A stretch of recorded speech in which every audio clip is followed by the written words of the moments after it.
Sorry ass DJ.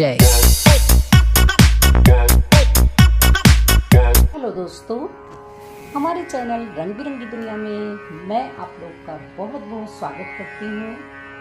आज मैं फिर एक नई जानकारी के साथ आप लोग के सामने उपस्थित हुई हूँ। तो ये जानकारी है पितृपक्ष से संबंधित। पितृ क्या है? कई लोगों के मन में ये है कि जो चले गए उनको हम भोजन क्यों दें, लेकिन ऐसा शास्त्रों में माना गया है कि जो चले गए हैं वो हमारे लिए देवता स्वरूप होते हैं। माना जाता है कि पितृपक्ष के समय पितृदेव धरती लोक पर आते हैं और प्रेम सहित अर्पित प्रसाद को ग्रहण करते हैं, प्रसन्न होकर आशीर्वाद भी देते हैं। गरुड़ पुराण के अनुसार मृत्यु के बाद का कर्म है तर्पण, पिंडदान और श्राद्ध। धर्मशास्त्र में कहा गया है कि जो परिजन पृथ्वीलोक को छोड़कर चले गए हैं उनकी आत्मा की शांति और पितरों का ऋण उतारने के लिए पितृपक्ष में श्राद्ध कर्म अवश्य करना चाहिए। इसलिए पितृपक्ष में पितरों के लिए भोजन निकाला जाता है। सामान्यतः ये धारणा है कि जिनकी मृत्यु हो जाती है वो पितृदेव हो जाते हैं। कई लोगों का सवाल यह होता है कि क्या पितरों की तृप्ति के लिए पिंडदान केवल श्राद्ध मास में ही किया जाता है? यदि कोई व्यक्ति पर्यटन है तो किसी भी मास में किसी तीर्थ स्थल पर पहुंच गया हो और वह बिना तिथि जाने ही अगर पिंडदान करना चाहता है तो क्या कर सकता है? तो इस पर कर सकता है। पिंड क्या है? पिंड एक बोल और दान का अर्थ है किसी वस्तु का दूसरों को उपयोग के लिए दिया जाए।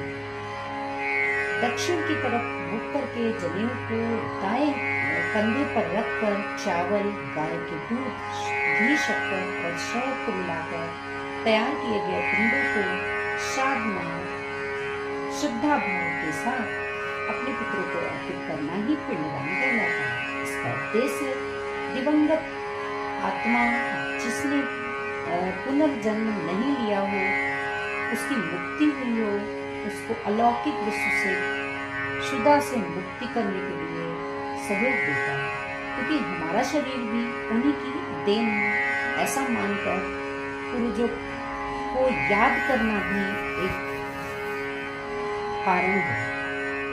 परिवार के किसी भी सदस्य की मृत्यु हो जाने पर उनका पिंडदान किया जाता है। उसके बाद हर साल दिवंगत की पुण्यतिथि को तथा पितृपक्ष में अपने माता पिता, दादा दादी तथा उनकी तिथि के अनुसार अमावस्या को सभी जाने अनजाने पितरों के लिए श्राद्ध करना चाहिए। जो सामग्री या खाना खाते थे उसका अगर किया जाए तो ज्यादा ही अच्छा माना जाता है।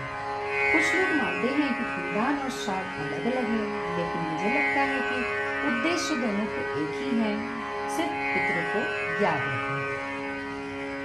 पिंडदान ऐसे किया जाता है कि कहीं वह दिवंगत आत्मा हमें परेशान न करे, जबकि श्राद्ध श्रद्धा भाव के साथ अपने पितरों को याद करके किया जाता है।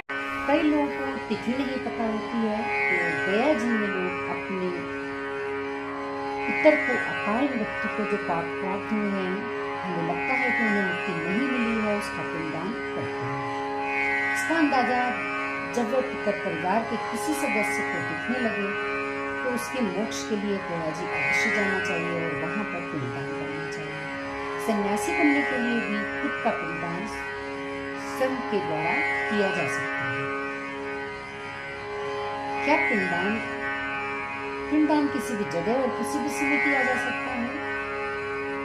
तो मेरा मानना है कि इस प्रकार से आप अपने भगवान को कहीं भी पूछ सकते हैं, कहीं भी भोग लगा सकते हैं। इसी तरह से यह कार्य भी किया जा सकता है, क्योंकि वो भी मेरे लिए देवता स्वरूप है। तिथि या पर्व या जगह निश्चित करने का कोई उद्देश्य नहीं है। गया के अलावा देश के इन जगहों में भी होता है पिंडदान। पूर्वजों को मिलेगी मुक्ति। पूर्णिमा से शुरू होकर अमावस्या तक चलने वाले पितृपक्ष में पितरों के श्राद्ध कर्म से जीवन में सुख शांति और समृद्धि का आशीर्वाद मिलता है। इस वर्ष पितृपक्ष की शुरुआत हो चुकी है। इस दौरान पितरों को जल देने की भी परंपरा है। हरिद्वार हरिद्वार भारत के सबसे पवित्र तीर्थों में से एक है। हरिद्वार के नारायणी शिला पर तर्पण करने से पितरों को मोक्ष मिलता है। पुराणों में भी इसका वर्णन किया गया है। परिवार पर पुरखों का सदैव आशीर्वाद भी बना रहता है। श्री कृष्ण नगरी मथुरा में भी मृत पूर्वजों का पिंडदान कर सकते हैं। एक पवित्र तीर्थ शहर है और पिंडदान समारोह के लिए पसंदीदा स्थानों में से एक है। इस तरह के अनुष्ठान यमुना नदी के तट पर स्थित बोधनी तीर्थ, विश्रांति तीर्थ और वायु तीर्थ पर आयोजित किए जाते हैं। मथुरा में तर्पण कर लोग अपने पूर्वजों को प्रसन्न करते हैं। मध्य प्रदेश में उज्जैन शहर में भी पिंडदान किया जाता है। यह भी एक आदर्श जगह है। यहाँ लोग देश के कोने कोने से शिप्रा नदी के तट पर पिंडदान के लिए जाते हैं। पूर्वजों का पिंडदान करने के लिए प्रयागराज भी एक उत्तम स्थान है।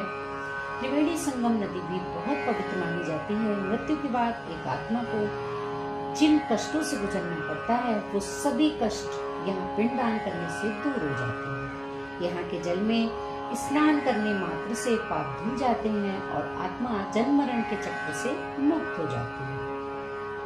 राम जन्मभूमि भी एक तीर्थ स्थान है और पिंडदान समारोह के लिए सबसे अच्छे स्थलों में से एक माना जाता है। पवित्र सरयू नदी के तट पर भातखंड है, भात कुंड है। यहाँ लोग हिंदू ब्राह्मण पुजारी की अध्यक्षता में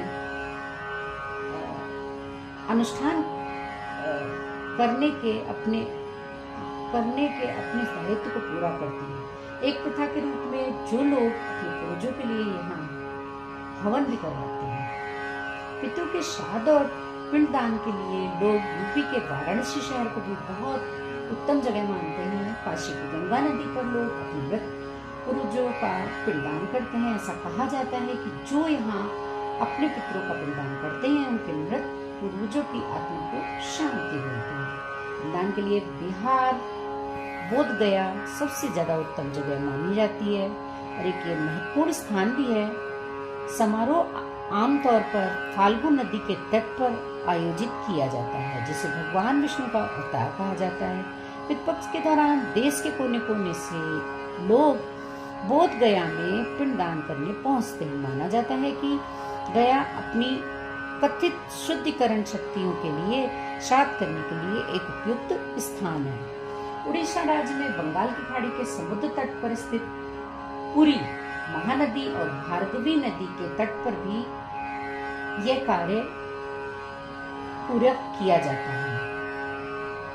इसलिए संगम को पवित्र और पिंडदान दान समारोह का आदर्श स्थान माना जाता है। जगन्नाथपुरी प्रमुख 4 धाम तीर्थ स्थलों में से एक है। अतः सभी कोणों से यहाँ किया गया पिंडदान परिवार के सदस्यों को पुण्य और आत्मा को शांति प्रदान करता है।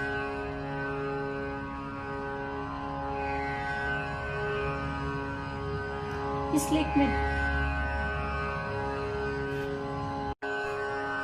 हमारा तो यही मानना है कि सबसे पहले अपने जीवित माता पिता की सेवा करें, जिनसे सबसे बड़ा आशीर्वाद मिलता है। उसके बाद तो वो पितृ देव स्वरूप हो जाते हैं और उनके निमित्त कुछ ना कुछ अवश्य करना चाहिए, दान पुण्य, और इस बहाने से उनको याद भी किया जाता है। वैसे तो जिन्होंने मुझे जन्म दिया वो तो कभी भुलाया नहीं जा सकता, जिनकी वजह से हम इस धरती पर हैं। तो अगर हम उनके लिए कुछ कर सकते हैं तो हमें करना चाहिए। लोगों की भ्रांतियों में नहीं करना चाहिए कि क्या वो पहुंचेगा, क्या उसने तो दूसरा जन्म ले लिया, ऐसा ना मानकर इस प्रथा को जारी रखना चाहिए। नहीं तो हम अपने बच्चों को क्या बताएंगे। तो कैसी लगी आपको कोई जानकारी जरूर बताइएगा, और चैनल में पहली बार आए हैं तो चैनल को क्लिक बेल आइकन सब्सक्राइब जरूर से कर दीजिएगा।